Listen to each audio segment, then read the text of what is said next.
And now for our next news special report. Folks, brace yourselves. What I'm about to reveal will shake you to your core. We've uncovered a massive conspiracy that threatens the very fabric of our online world. Big brands, woke advertisers, and even the World Economic Forum, they're all in on it. Their target, conservative voices like Elon Musk, Joe Rogan, and you. But that is just the tip of the iceberg. Stay tuned, because the bombshells that we're about to drop, well, they'll make your blood boil. Trust me, you don't want to miss my final thought on this. Now, before we dive deeper, let me tell you about a chilling parallel to our story. Just as these big corporations are trying to control what you see online, greedy power companies are attempting to control your comfort at home. With scorching temperatures and skyrocketing AC bills, it feels like we are being squeezed from all sides. But here's a secret they don't want you to know. There's a way to fight back. I've discovered a device that's like kryptonite to these utility giants. It's a mini AC unit that can cool any room in minutes, slashing your bills. Visit easysummercool.com or click the link below for up to 60% off. Now, let's get back to exposing this web of control. So, we're witnessing a full-scale assault on our freedom of speech. Today, a bombshell congressional hearing exposed how our own government is colluding with big advertisers to throttle conservative voices and choke off revenue to right-leaning media. This is not just some conspiracy theory, it's happening right now, and it's worse than we thought.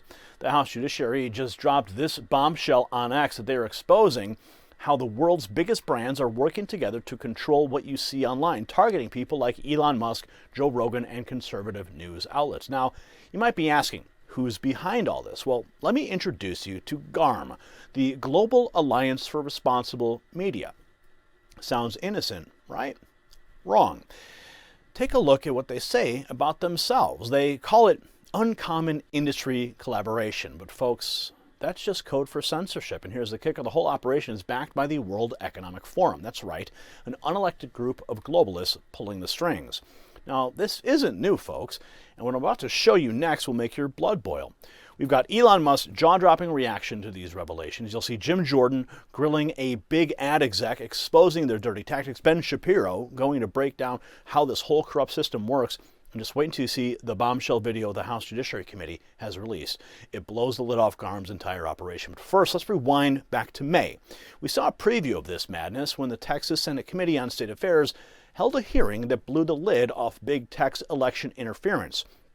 Google whistleblower Zach Voorhees laid it all out. Watch. Let's talk about news ranking.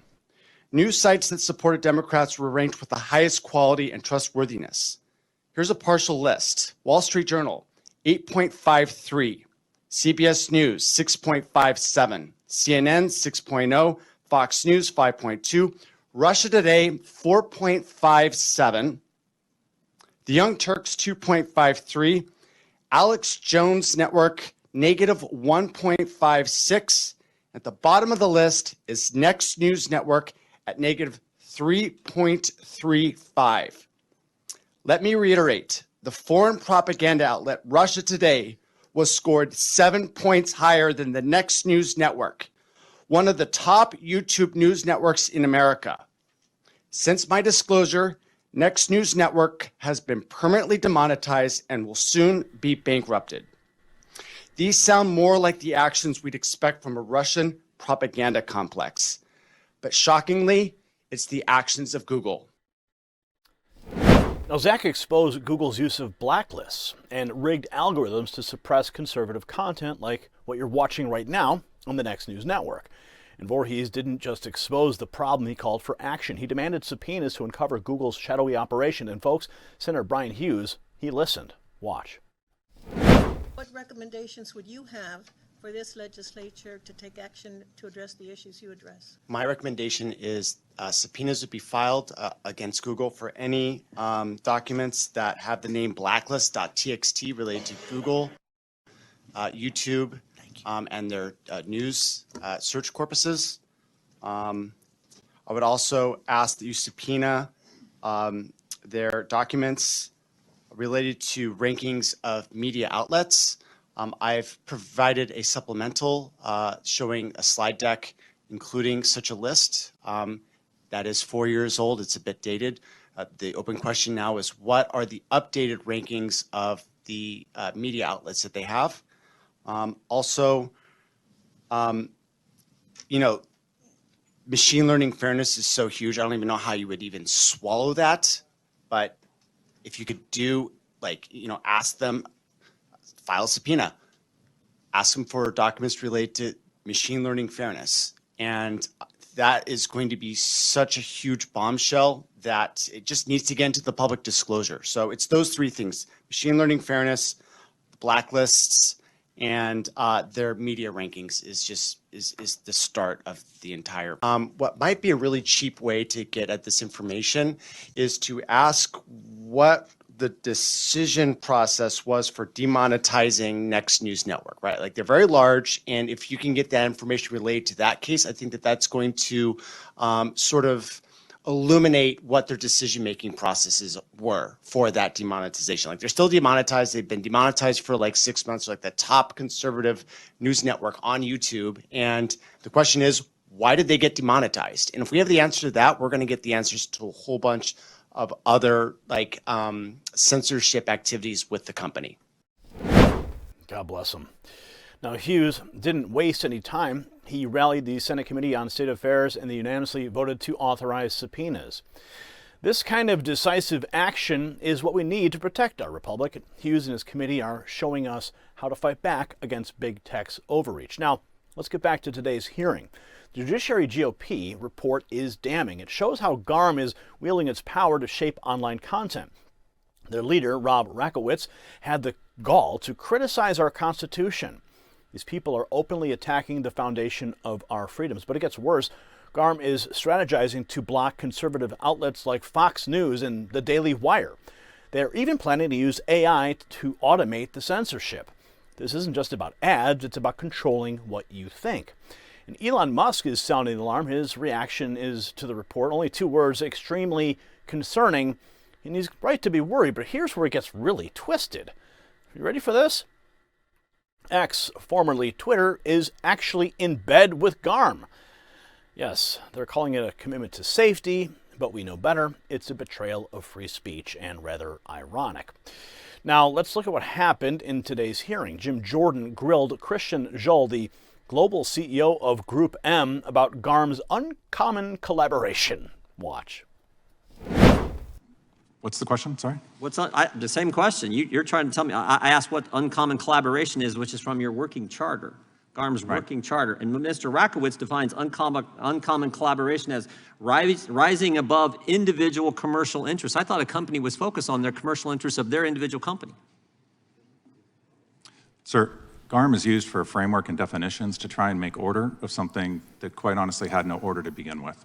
Well, here's what GARM did. Here's what it looks like, I think, in practice. Can we put up let's put up the email from Mr. Montgomery, who works for Mr. Jewell's company, email about Breitbart, the Daily Wire, and Fox News. There's an interesting parallel here with Breitbart. As much as we hated their ideology and blank, we couldn't really justify blocking them for misguided opinion. I don't know the Daily Wire that well, but we should watch them carefully too. If we block the Daily Wire, why wouldn't we block Fox News? That seems to me like uncommon collaboration in practice, focused on 3 conservative news outlets. Do you see it that way, Mr. Jewell? Respectfully, no, sir. Well, how do you see it then?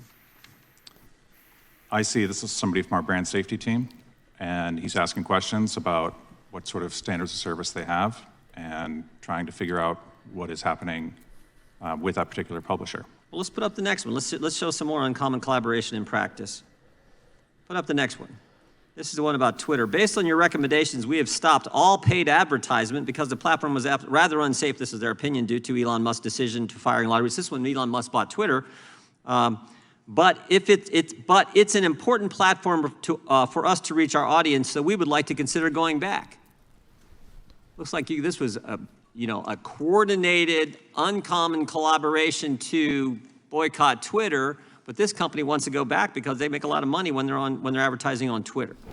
Jewell tried to dodge, but Jordan nailed him with evidence of coordinated attacks on conservative outlets. And Ben Shapiro didn't pull any punches either. He laid out how the whole system works to silence conservative voices. Watch.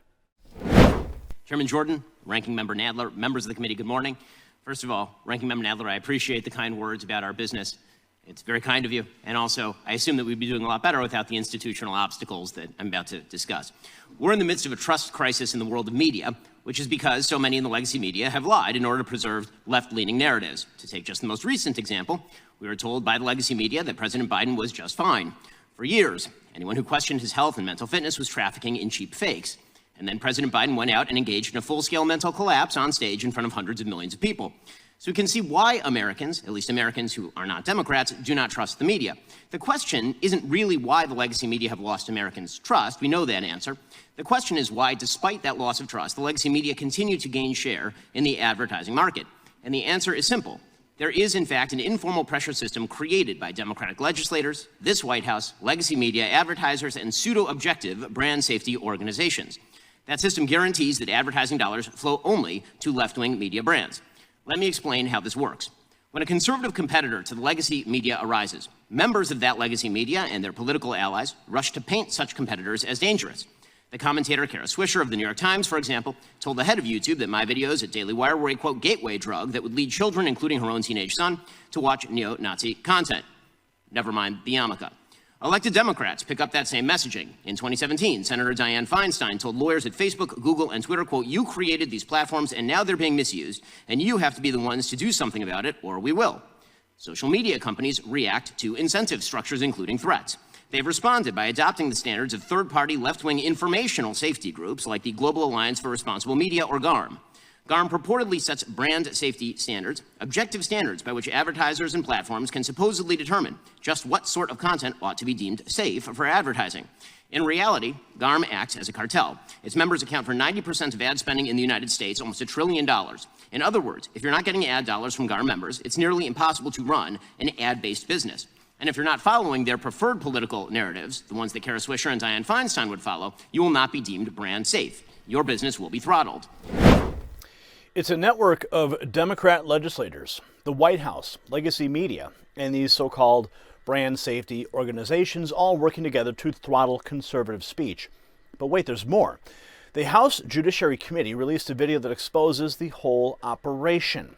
Now, there's no actual voiceover, so pay attention to what you see on the screen.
So it shows how GARM, influenced by the World Economic Forum, tried to stop ads on Twitter after Elon Musk took over.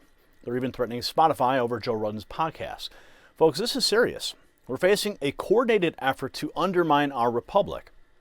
These corporations, in cahoots with globalist organizations and our own government, are trying to control what you see, hear, and think. They're using the power of the purse to silence anyone who doesn't toe their line. It's clear that we're in a fight for the soul of our nation. These unelected elites are afraid of the truth, and they're afraid of you, the American people. They know that if we can freely share information and ideas, their house of cards will come crumbling down. If you got value from this report, tap subscribe. My final thought is next. Folks, we're witnessing history. From what happened at the Texas hearing to today's congressional bombshell, the pieces are falling into place. The unholy alliance between big tech, big advertisers, and global elite is crumbling before our eyes. They thought that they could control what we see, hear, and think, but they underestimated the power of truth and the American spirit. The dam is breaking. Subpoenas are coming. And the big six, tech, media, pharma, banks, government, now advertising, they're all on notice. Their puppet master, the World Economic Forum, can't hide in the shadows anymore. This isn't just about online speech. It's about the soul of our republic. But mark my words, patriots, this is the beginning of the end for their control. The American people are waking up, and we are taking our country back. Freedom is coming, and it's about damn time. Congratulations, you made it to the end of the video. Now keep up your quest for truth with this next news report. And if you found our channel enlightening, join the millions who agree with you. Tap subscribe. Thank you for watching the Next News Network.